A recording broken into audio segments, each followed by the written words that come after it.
Hey guys, it's that time again. Your favorite Game time, who? Yeah, your favorite two people that you like to listen to talking about stuff. Well, I don't think we're anybody's favorite two people. What?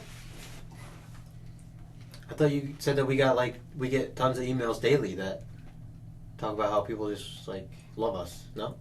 You gave your mom our email address, and the rest is history. Oh. Well, we have some interesting things to talk about today. As you all know, we normally talk about our top 10 favorite bands every once in a while. Top 10 best albums. Yeah, we've done a lot of those. Top 10 strip clubs. Yeah, see, we've done a lot of them, and I was thinking that we need to go even more outside the box as opposed to the strip clubs that we talked about. That's inside the box. Yeah. And so today we'd like to talk about, I guess we were going to do a top 10, but there's just so many. But we were going to do a top 10 terrible bands that you should never waste your time on. Let's make sure you put that in the title of this. Yep, I'm going to make sure the title is Top 10 Bands You Should Never Waste Your Time On. Make sure you put that in the title. Yeah. Well, now I have to ask you just really quickly, and if I ruin the surprise, I'm sorry, but are you going to talk about Lotus Circle? No. No? They're too bad? They're so bad, they don't even make the list of bad bands? Yeah. I was thinking that, there's millions of terrible bands that we could bash on just because they're terrible. That are unknown and whatever. But we actually want to talk a little more about the more well-known bands or the commercial bands that are out there right now that are getting a lot more airtime and are just more known in general. Well, who'd you have in mind? Well, first I want to get into talking about bands like Emmure and Whitechapel. Okay. Now, what about those bands? I hate when people talk about these bands and how much they love them and how heavy they are, because usually that follows with the same people talking about how bands like Black Sabbath and Iron Maiden are not heavy at all. They're not really not metal. Yeah. And that just really pisses me off. And then there's a fist fight and so on and so forth. But these bands I just feel are bullshit. Okay. For what they do, because there's no talent at all in what they do. It's just breakdown after breakdown and yeah. I feel like if you look at it like they're the pop artists of metal. I'd say that makes sense. They just repeat the same songs that they do in every album and just try to be as heavy as they can be with these basic breakdowns and just chugging guitars and rapid double bass pedaling that that's all their songs are based off of. Another one that I want to say was the band Impending Doom. You saw them live, right? Yeah, and that was horrible. They were like the second or third band opening for Chimera. But there was no structure to their song. They put in a breakdown. First of all, I would say one breakdown in a song, maybe 3 breakdowns total in an album, and they did 3 breakdowns in every song that they played, and when it was either that or some gay singing, and it was just not. I didn't understand. And the fans loved it. They were just so into it. Breakdown after breakdown, and then just destroying each other and punching each other in the face as they're in the mosh pit. I think I said this was Impending Doom, not Hatebreed. Yeah, and each breakdown was the same. It wasn't and of course how different can you make a breakdown after a while? Well, yeah. Doing the same thing over and over again. But they would literally do a breakdown for a minute straight, and then do a little 20-second verse, and then right back to the breakdown. And I don't know what people find so fascinating about it. I really don't. Yeah, but the people who are really into that stuff usually are not people who are really into metal. They're just kind of into punching each other in the face, and unfortunately.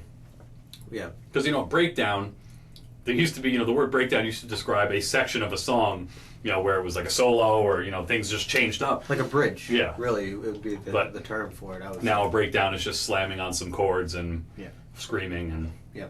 Which, I just mentioned it, but that just reminds me, the lack of variation reminds me of Hatebreed, which is another one of the most overrated, horrible bands in the world. And I've seen them live a couple times because they've been opening for bands that I like. Yeah. Which is always unfortunate, but I'll never forget my first Hatebreed experience was at Ozfest. And I'm sitting up on the lawn, and they come out, and I had heard some of their albums, and a friend of mine was kind of into them, so I'm like, well, I'll give it a shot. And your boy Jamie Jasta comes out there. He's like, oh, we're Hatebreed. This song is called Awesome Destruction. And then, the cymbal. And put you in the fires. And it's... All the songs seem like they were a minute and a half long, which is great because when they're terrible, you'd rather they be short. Yeah. But every minute and a half long song sounded just like the one before. So this one was called Punch You in the Face. The next one was called Kick You in the Face. Yeah. And then it was You Punch Me in the Face. And it's just like this. And I don't mean for this to sound, dismissive, but it's like this testosterone music. Like all you need to do when you listen to that, you're not going, oh, listen to that guitar work there. Oh, did you hear that fill? All you're going is like, dude, come here, let's slam into each other. Yeah. And I've never been into that. Never. So is it us?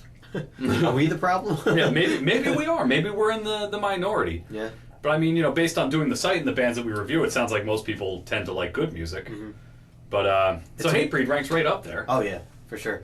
Even like Five Finger Death Punch is another one that I feel like falls kind of under that category, and even Avenged Sevenfold. Oh fuck! And how they they're Where's Dan when you need him? Yeah. Their lyrics and their singing in general is just corny and really targeted towards younger people and their situations that they're going through daily. And the fact that they're so big apparently through magazines and being interviewed and all these things, like it's I think it's crazy. Like, but you know what? Avenged Sevenfold is like Korn for the year 2012. Right. When Korn was first coming out in 1994, when their first album came out, everyone liked Korn. Whether you liked heavy music or not, there was a song that you liked. And then 96, Life is Peachy. 98, Follow the Leader came out, and everyone knew Freak on a Leash. Yeah. And that was like a big thing. And Yep. And I feel like it wasn't really metal, but it was a heavy music for people who don't like heavy music. And I feel like Avenged Sevenfold is the same thing, except for, in my experience, being 16 when Korn was getting popular, I liked Korn, but I never claimed to be into metal. Whereas people who like Avenged Sevenfold think that is metal. Like Avenged Sevenfold, they're like the fathers of metal. Who's Black Sabbath? What the fuck are you talking? Iron Maiden? Yeah. What are they? A bunch of screaming little girls? Like, it doesn't make sense. Yeah. Yeah. So I think that's the problem with those things. Now, you had another one that you were talking about before we started recording. What was that? Well, there's a couple that I can think of, but Volbeat was one of them. Oh man, Volbeat. And now I feel like we've torn this band apart so many times just because You know of what? our... I feel like we have, but I don't know that we've ever really done it on the podcast. Haven't really talked about We it. do this every day. Yeah. Every day the name Volbeat comes up and people want to buy the Volbeat CD. It always seems to be... But what do you hate about them so much? Well, I don't even understand... I don't understand, like, their following of people. Like, when we saw them live... Uh-huh. Who did they open for? Nightwish? Nightwish. Nightwish. That was really weird. That's just another one of those situations that... Well, now, we need to qualify this and say that when we were going for the show and we saw they were opening, we had no idea who they were. Yeah. We had never heard of them, never heard them, nothing. So we're poking around online as we're on the train into the city for the show, and we end up finding that they've done a cover of a song called I Only Want to Be With You. But it was a 50s song called I Only Want to Be With You, which kind of goes like, I only want to be with you. But of course, Justin, to this day, seems to substitute that for the Hootie and the Blowfish song. Yep. So at least, once or twice a day, you'll walk past Justin and all of a sudden you hear, I only want to be with you. Anytime anyone brings up Volbeat, I'll sing that song. Like, oh, you know that cover they did? I only want to be with you. Good old- Except it's not that. Good old Hootie. But they were terrible. Yeah, they were really bad. What would you even call them? Because they didn't growl at all. It was mostly just clean singing, wasn't it? Wasn't it like really off-key, raspy, clean singing? Yeah, like yeah. a guy who couldn't sing trying to sing? Mm-hmm. Yeah, I honestly would just call them hard rock. Yeah, But oh, yeah. of course, they're being, put out there as metal. And Yeah, yeah. What's their album called? Like Guitar Gods or something? Or Guitar Gangsters, that's what it is. Like, come on. Yeah, I feel like Really? they tried to aim towards like a more southern sound. And we were, again, in the minority. Once again, we were in the minority because at that show, a lot of people were like, oh, fucking Volbeat! Like, what the fuck? Yeah. But I gotta be honest, man. And I know you feel the same way. Sometimes, like, you're having a bad day, and, you need something that's just gonna help you out, right? Yeah. So you know what you do? You go in the car or at home or at your computer, you pop in a Slipknot album, and you just gotta let it go. You just rock out, your Slipknot. fist in the air, you, if you're 555, I'm 666. Yeah. Wait and bleed. I'm the clown. I'm banging on some trash cans.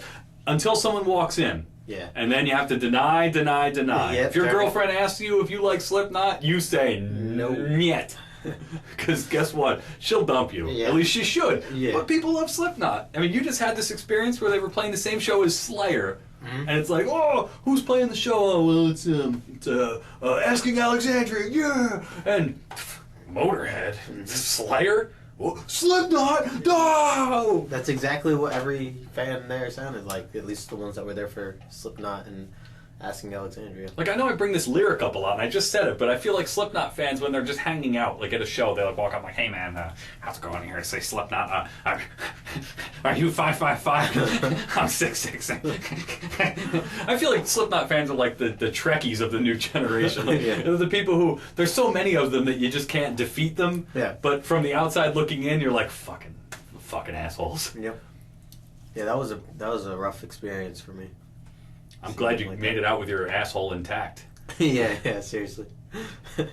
They Gonna get you a bitch. they're another one. Asking Alexandria is another band that you really don't need to bother with. Every song sounds the same. I really don't even know what they're aiming for, that band, because they were I mean, I guess a type of hardcore,